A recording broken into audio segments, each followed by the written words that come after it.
I got to get this music level right. Okay, I think that's pretty good, right? Well, maybe not. It dropped down again. What can I tell you? It's Monday morning, so I'm entitled to at least one error. I'm turning it off right now. I'll play with it at the beginning of the next show. Okay, as not to bother you anymore with my technical challenges here. Okay, it's Monday. It's August 21st already. All right, school's heading back. I know a lot of people in the South and West have been back for quite a while. And I heard that Massachusetts, which means the East Coast, is probably going to go back sometime next week. So reality sets in. Everybody, welcome back to school. It's that time of year. I'm Larry Jacobs. This is Pre-K-12 Education Talk Radio. It's nice to be talking to you today. I hope you all had a good weekend. All right, I know we certainly did here in Maine, and I hope wherever you are, the weather was good. And I hope everybody out in the Palm Springs is doing okay. There was a bit of flooding, etc., after the tropical storm Hillary. All right, so we'll hopefully everybody's okay out there. We got a good show for you right now. We got my good friend Dr. Bridget Bright here. Bridget is the Director of Communications and Membership over at the Council of Administrators of Special Education, and she has brought with her Kendall Mason. Kendall is the case president. He's out in Idaho. All right, I think he's Director of Special Services, I believe, in Twin Falls. We'll find out exactly, but he's case president, and it's going to be a good show. We're going to talk about what they got planned for administrators and also teachers. Okay, everybody's got to go to fall in line on this. And speaking of fall, for the fall lineup of events from CASE, laws keep changing. We're always trying to catch up with teachers and all that sort of thing, so it's important to know exactly where we are. Okay, and CASE is the place to go for that for special ed. So I'll bring them on in just a minute. We're going to archive the show over at ace-ed.org. That's our home website for the American Consortium for Equity in Education.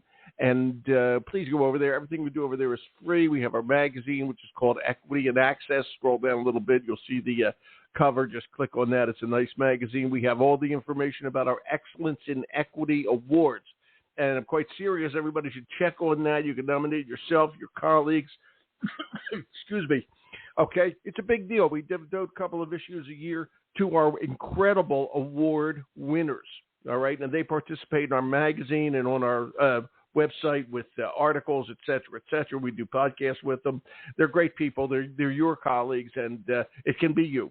So please check out our Excellence in Equity Awards. You'll see the link over at ace-ed.org. And, of course, also we have all the podcasts over there. You can go back and listen to anyone you want. They're all archived over there. Okay, enough of me blabbing. That's at ace-ed.org, and I'll repeat, everything is free. And ladies first, we go first to the one, the only, from the great state of Arkansas. I bring you Dr. Bridget Bright. Hello, Bridget. Well, thank you, Larry. Good morning. That was quite the I needed a fanfare, trumpets blaring, as I said your name. How are you today? I had it in my head. There you go. I'm very Thank well. you. How are you? Thank you. I'm fine. Are you in Arkansas today? Or are you up in Missouri? I am in Arkansas today. Very good. And okay, it is, good. no, I'm in Arkansas, and it is blazing hot down here. When you say blazing hot, how bad? We're past the hundreds all week this week. It's not over 100 already. It can't be. No, not yet, but it will be soon. Oh, my gosh. That's terrible. Mm-hmm. I hope your air conditioner doesn't blow out, for God's sakes, Bridget. Same, yeah. Yeah, I didn't know. I thought the heat was done down there, to tell you the truth. Okay, so wow. Me too. Yeah, geez, I'm sorry about that. Well, stay cool. What can I say? It's got to be cooler up in Idaho. Is it, Kendall? Are you there? I am there, Larry. Thanks for having me on today. I was expecting my walk-on song like you gave Bridget, but appreciate you having me on the show this morning.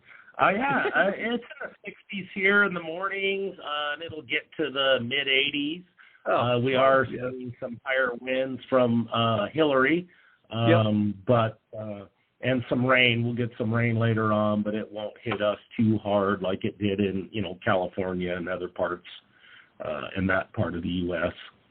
Yeah, I saw the news today, and it's basically some flooding down there. I hope everybody's okay down there. It's not fun. And I did see where, like, Coachella Valley and some school districts did close down for the day because their roads are flooded and they can't get the kids to school, and they may be out for a couple of days already. Okay, here we call them snow days. Here in Maine, we call them snow days. You got to make them up at the end of the year, but they're not snow days in Palm Springs. Kendall, I have to say something to you. It's a pleasure to have you back here, first of all. Okay, and I do a lot of podcasts. Okay, and I remembered the podcast we did a number of years ago, and the thing I remember, of course, you're going to explain this in a minute, is the rodeo thing. All right. But I didn't remember your name, and I'm so glad, okay, because I never forgot that podcast, and I'm so glad Bridget reminded her, she reminded me that you're the rodeo guy, okay, which and I still remember our conversation. And just tell people this before we begin about the rodeo and college and all that sort of stuff. That's, to me, the East Coaster, it's just fascinating. You're on, Kendall. Go ahead, before we get into the education side.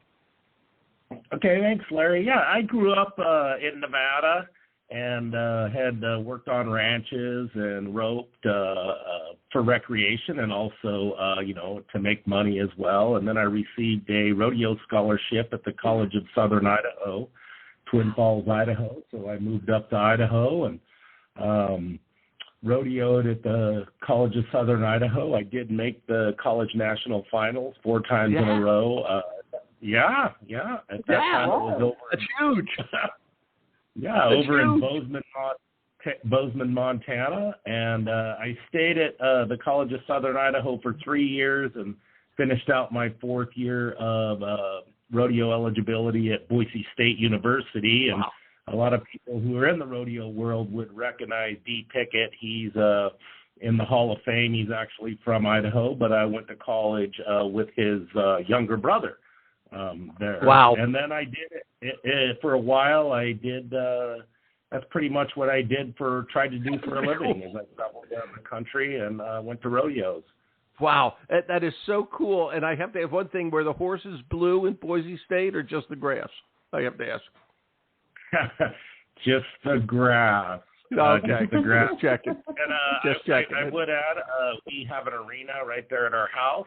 Still have an arena at home, and certainly not as much rope after a couple of hip replacements and being 60, but I do still compete a little, but nothing like I used to. Wow, good for, I got to tell you, and I have said every so often we watch Yellowstone. Okay, it's funny you mentioned Bozeman, Montana yesterday, and I kind of, if I'm around with other people, if we're watching, I always say, I know this guy who had a rodeo scholarship. Okay. They go, well, what? Yeah. And so you're like, I'm so glad you're back on the show, Kendall. Thanks for being here. And you're still rodeoing. What do you call it? Rodeoing? Is that what you call it? Rodeoing. Yeah, rodeoing, roping, any of those names. I am truly impressed with all. Isn't this cool, Bridget? Is this cool or what? Hey, listen, I know. Kendall is just the coolest. He is. He is. And you're president of CASE right now, am I correct? Are you president now? I am the current president of CASE. Yes, Larry. Okay. Let me ask you, did Phyllis let you know about the private aircraft, Case One? Because she tends to monopolize that. No, I have not heard about that, but I'd love to You're get not catch flying a commercial. She never flies commercial. She only flies on Case One. Okay? Air Case One. So check it out. It's a well-kept secret among the group. All right? And it's great that, Kendall, it's great to have you here. And as always, it's great to have Bridget here, for goodness sake. So it's great to talk to you guys. And, this is important because I know you work a lot with Julie Weatherly. We're going to talk about this, but, and all the legal aspects of this. But there's so much going on in special ed. And you guys are special in another way, in that you have probably the most concerned, I would bet this, the most concerned parents. All right. And you have to deal with the parents all the time and their, if I may, special needs for their children. Okay. And you got to make sure, and you're under a lot of pressure. You're under pressure to do things, that some of these things aren't even funded. There's a teacher retention problem out there. There's a teacher shortage problem out there, especially in special ed. I mean, there's a lot of stuff going on in special education. It's tough out there right now. And more, I'm not stealing your thunder, Bridget, but it's tough out there right now. And you guys, as the Council of Administrators of Special Ed, okay, have to keep on top of all this. And I know you're doing a lot of work, and I'm just going to start with you here, okay? what's going on with CASE, and we'll start with the advocacy side, if I may. Okay, because you got to advocate for your kids and for the parents and all that. And, as I'll say it again, the parents of special ed kids are, and rightly so, very forceful. They're very caring, okay? But they want the best for their children who may be having a difficulty of sorts, okay? So just talk about that and, all the stuff that goes into this. Sure. Bridget Bright, everybody. Dr. Bright at kcec.org. Yeah, go ahead. So I'm pleased to talk about CASE advocacy efforts. Yeah. It is, as leaders in special education, it is and can be a challenging profession, but it also can be incredibly rewarding, and I know that Kendall will speak to that as well. But as a professional association, we really focus on elevating the field of special education through policy, legislation, and professional learning. And so that's kind of the focus of our conversation today. And we're just off, although like you said, it's mid-August, August 21st, Yeah. Can't believe it, but just last month we held our Special Education Legislative Summit. We hold that in Washington, D.C. every year, typically the week after July 4th. And that's where CASE members come from and CEC members come from all over the country. And we learn about how to advocate for exactly what you talked about, the funds that we need in order to provide the services that the students with special needs deserve and require, right? And so absolutely, we had a great summit. And we focused our message around appropriations, so that's that federal funding that we rely upon, teacher and educator shortage, because it's not just educators, it's also our speech and language therapists and school psychologists. Yeah, thank you. There's just a great need there. And then also mental health. And so we had a great group of almost 300 that learned about how to advocate on the federal level and state levels. And then we got to spend a day going to meet with representatives from across the country there at the Capitol. So, for a while there, it had not been in person due to COVID, but the Capitol is wide open again. And so it was a really, really great event. It really is, and I must ask this, and I know it's easiest to meet in Washington, kind of a central place of government, if I may. But I want to ask this, Bridget. In reality, where is the most effect on when people are advocating with their government? Okay, is the best place for because the reason I'm saying this is because education is a state function, and although there is a Department of Education and we have elected presidents up there, there's a lot of money up there. Okay, how important is advocating at the state level?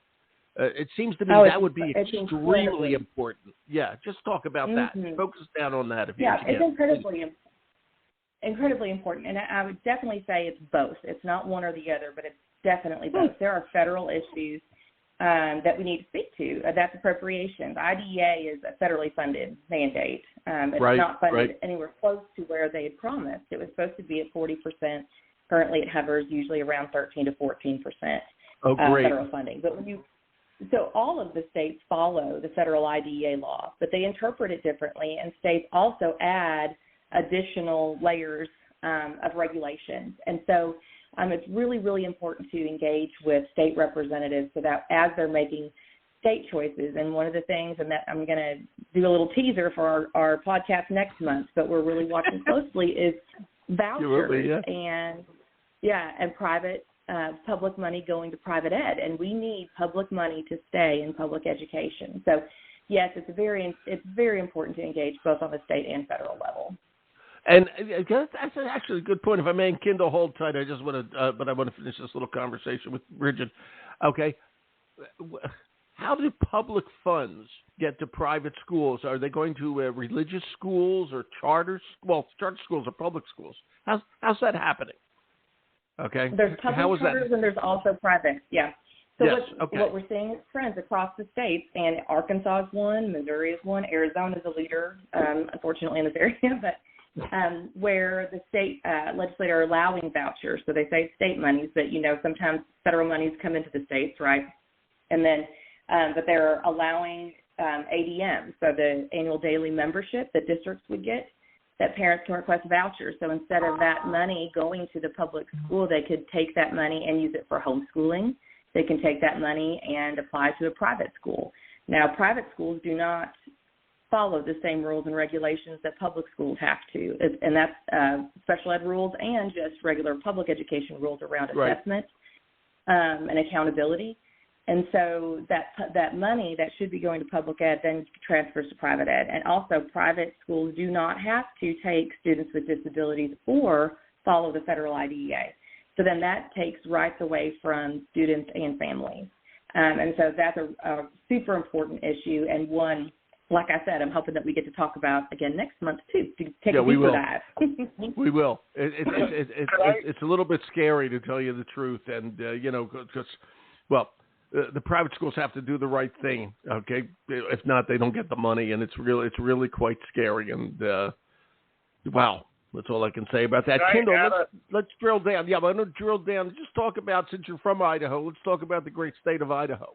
Okay, which by the way has the second best potatoes in the country. I live in Maine. Well, we'll have to have a potato bake-off and see how that goes someday. And I just wanted to add a piece about the private schools.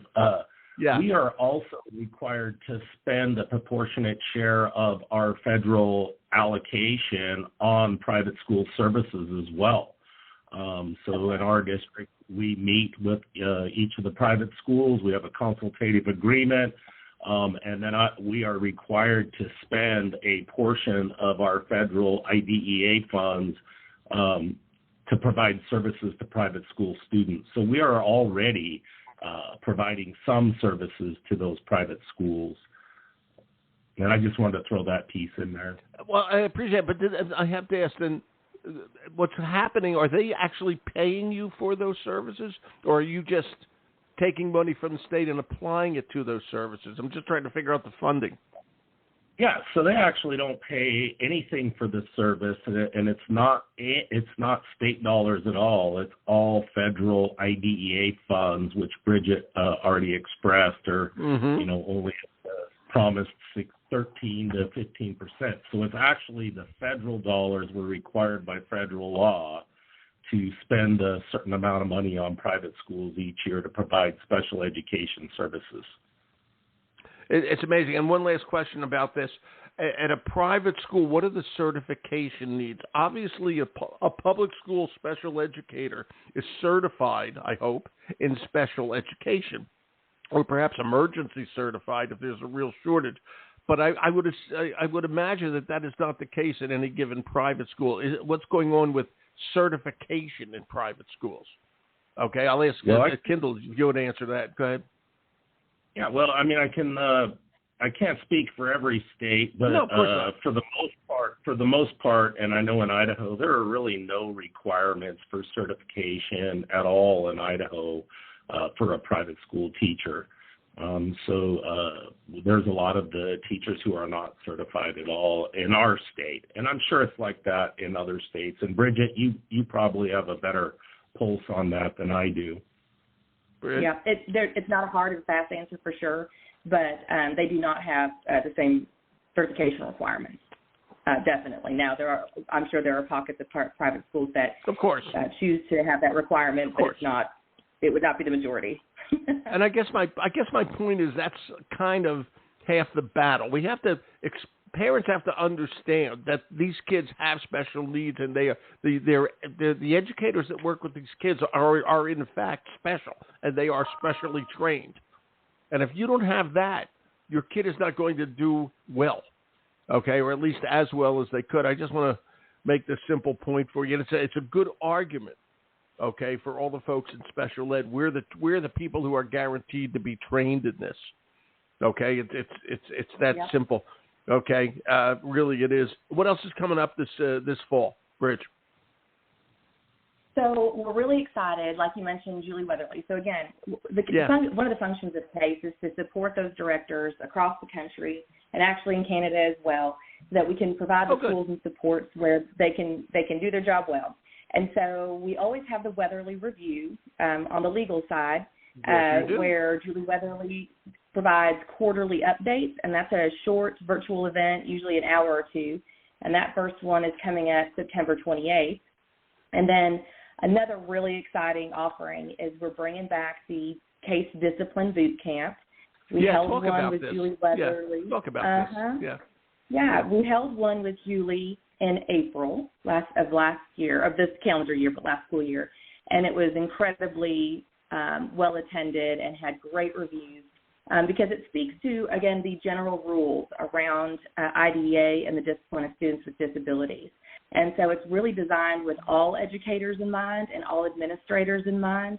Often it's our assistant principals and principals that are boots on the ground, handling discipline every day. So really encouraging our special ed directors to reach out to their other administrative counterparts and kind of bring them in the loop too, because Julie does a fantastic job describing and explaining to administrators what the obligation is for providing discipline for students with disabilities and keeping us, in the correct lanes as far as what is allowable under IDEA. That strikes me. I never thought about that per se. All right, and I'll swing back to Kendall on this one. Kendall, what's that? Now I recognize these kids. A lot of them have special challenges. Okay, obviously. All right, but discipline is discipline, and what is the concern? Discipline in the special world of special education. Why is that different from school discipline, if I may? Yeah, so for me, I think it depends on where you come from. So I've done nothing but be a special educator for 32 years now. Yeah, so, you're going to heaven, by the way. You're going to heaven, just so you know that. Well, you don't know me outside of work, Larry, but I hope so. But back to the discipline.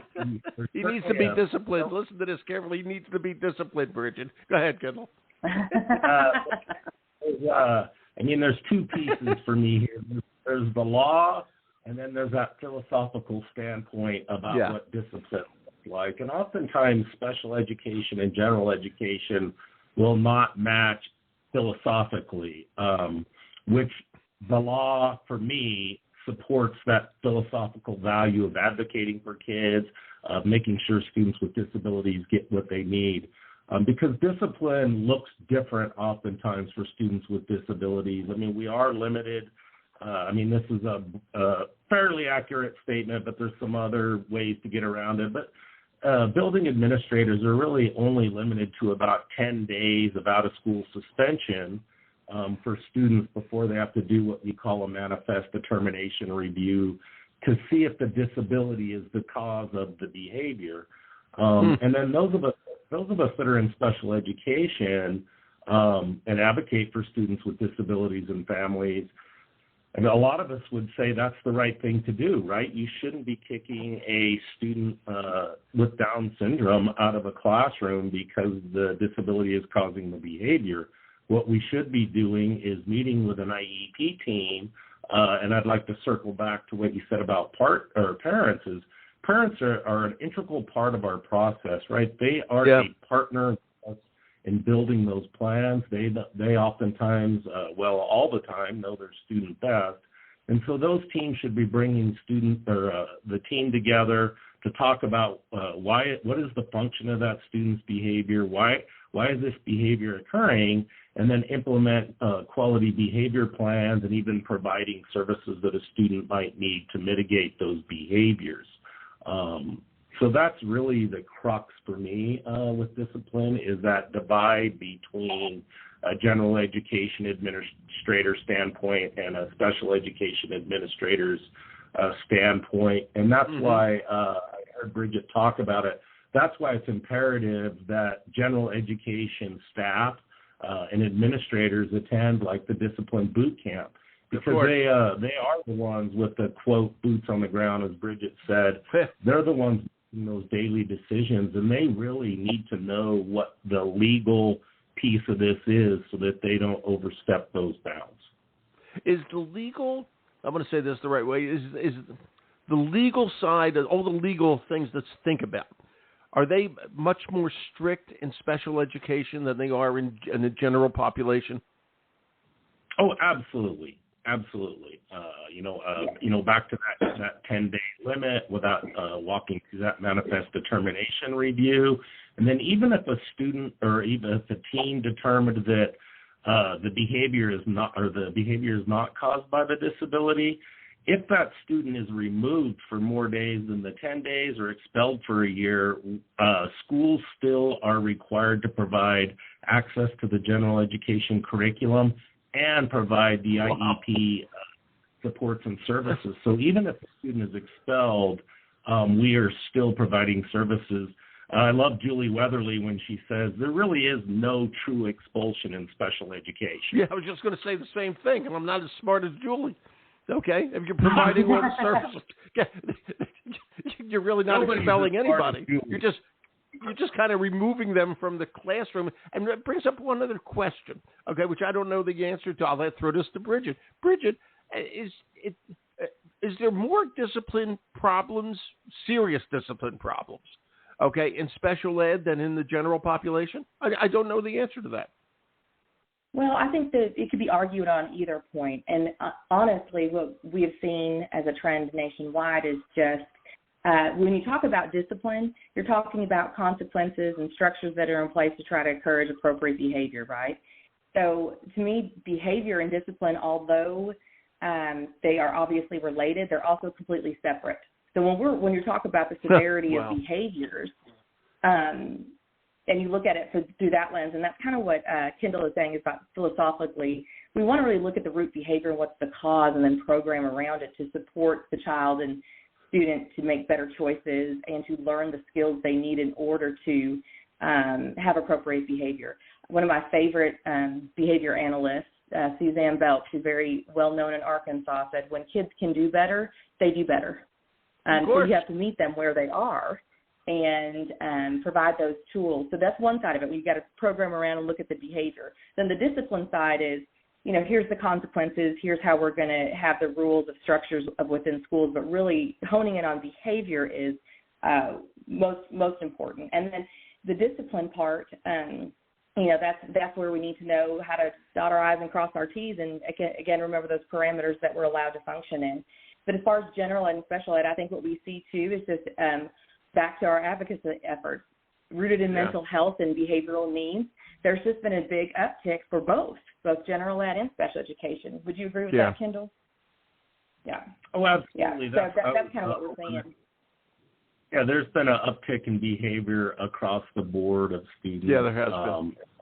Years, whether it's COVID related or not, I have no idea, but we have seen even general education students, the level of their behaviors have really increased. And that's why it's important, again, back to that partnership, that team, that schools are looking at positive behavior supports for all students, not just special education. Yes. What's good for special education students is also good for general education students. And, one of my sayings in my district I always say is that if general education is working, then the less special education behavior plans we need, because we're building a positive system of supports across the school at all levels, and therefore we don't need to do as many individual plans because we're addressing all behaviors, not just focusing on students with disabilities. And then I would say we also have to report our discipline data back to our states, and that goes back to the federal government, and we are looked at to make sure we're not disproportionately disciplining students with disabilities with in-school suspension, out-school suspension, and whatnot. So we are very mindful of how we are disciplining students. And I would add that it's very clear that discipline of students, especially if they have a disability, is really not going to change the behavior. It's identifying that function of the behavior, why is the student engaging in that, building a quality plan with a team of folks, meeting, including the parents. Again, they're imperative, and then making adjustments to that plan. Just kicking kids out of school, even general education students, we know the research is clear that really doesn't solve the behavioral issues. Of course not. Okay, that's pretty obvious. Okay, that it would not help. Okay, we have to figure out a way to do it. That's what we're there for. I have another question. And is there anything planned, Julie, for getting, if I may, I don't know how to say it, getting more special ed teachers? There's always a shortage. There's always been a shortage, and now there's a generic shortage among educators, and to get educators in general, let alone special ed. What's the council, your council, doing?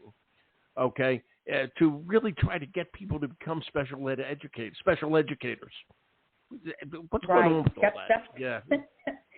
It's a great question tough. Because, as you mentioned, this has been an issue. The heck with the question. I want a great answer that things are going well, but it's tough out there right now. It is tough out there. So, as an association, and we are a division of the Council for Exceptional Children. Yes, you are. So, of course, the CEC is very vibrant and active and supportive to special education teachers, right? And then, so we collaborate with CEC for the advocacy work like we did in DC and a number of different things. But as for CASE, one of the biggest things we can do are things like this, where we put out messages and hope for the field, where we talk about, I was a former director. I loved being a special education director, and we need to be sharing the good and positive stories that are out there and the great differences that leaders and teachers are making in the lives of students. That's one piece. We actually, part of our advocacy work in the Legislative Summit was to give recommendations around higher education, where they're going to be giving scholarships or paying back student loans or things like that could really incentivize coming into the workforce. And we have Myrna Mandalowitz. I don't know if we brought her on with you, Larry. If not, we need to. Remember that name, her. I think. Yeah. Yeah, she's our policy and legislative consultant in Washington, D.C. And so she does a fantastic job hooking CASE up with other associations that have like-minded issues around things such as educator shortage. And we're all the time petitioning and signing on letters and signing on to let our government officials know where the needs are and to make recommendations around how to make that better. But we need support from our representatives that kind of make those rules to help support our pipeline. Yeah, we have to create the pipeline. Kendall, talk about whatever you want, but I was curious what's going on with Idaho with all this. Yeah. Well, I just wanted to follow up a little with Bridget and certainly talk about Idaho specifically. So in 2019, the Council for Exceptional Children actually did a research study, and they sent out surveys to thousands of teachers, and it was called the State of the Profession. And two of the top things were administrators who support the IEP process. This is special education teachers talking about, here's what I need to do my job well, and a principal who is a strong instructional leader. And I guess, to me, that's what CASE we do provide, is we provide all the professional development. We have publications. We have a research product committee that looks at products to be helpful in the field of special education, to help support administrators both in the special education and the general education piece of this. We have a fantastic journal that has a lot of research articles in it. So those are things we're doing nationally to support not only special education administrators, but general education administrators. Right. And then that should trickle down to the the special education teachers. So back to Idaho. So usually I'm the one who is crying about how hard it is to get teachers on these calls because I have not been fully staffed in my school district easily for 5 years as far as special education certified staff. Right. As of this moment today, our students started Wednesday. I can say that we are fully certified for the positions we have open. I would say I'm not. We're still looking for general education teachers. So if you want a job and come out to the beautiful state of Idaho and do all those great things, and we'll have that potato bake-off, I'll give you a job in general ed. Right. And I'm glad you're fully staffed on there. It's just brutal out there. And special ed, you need, I hate to say this, like I say this as a compliment, but it's harder to find it. You need special people who are great educators, and if I may, with the patience of saints, okay, to really get the job done. That's the way I look at it. You know, I mean, they're special people. I often wonder if it's not called that because of the special people who do it. You know, it's just amazing. Go ahead, Kim. Bridget talked about it earlier at the beginning of the show, though. You know, I would also say, although my certified staff, you know, that we filled our positions that we have open, it is the related service personnel, school psychologists, speech therapists, paraprofessionals, bus drivers, behavioral support staff.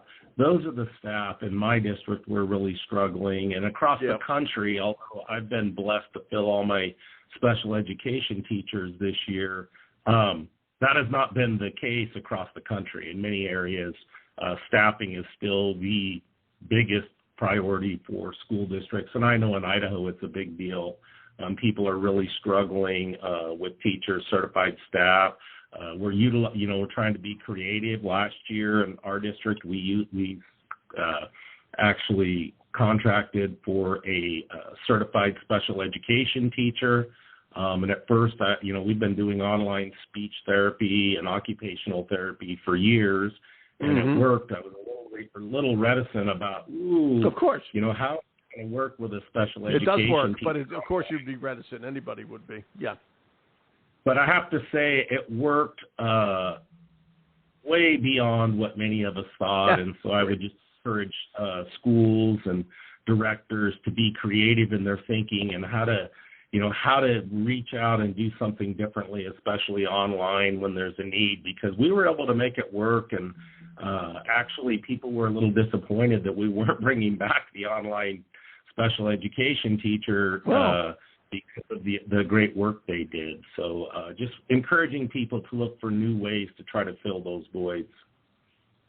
Thank you for doing that, because that is important. In this day and age, I am very much in favor of what teletherapy is, what we tend to call that.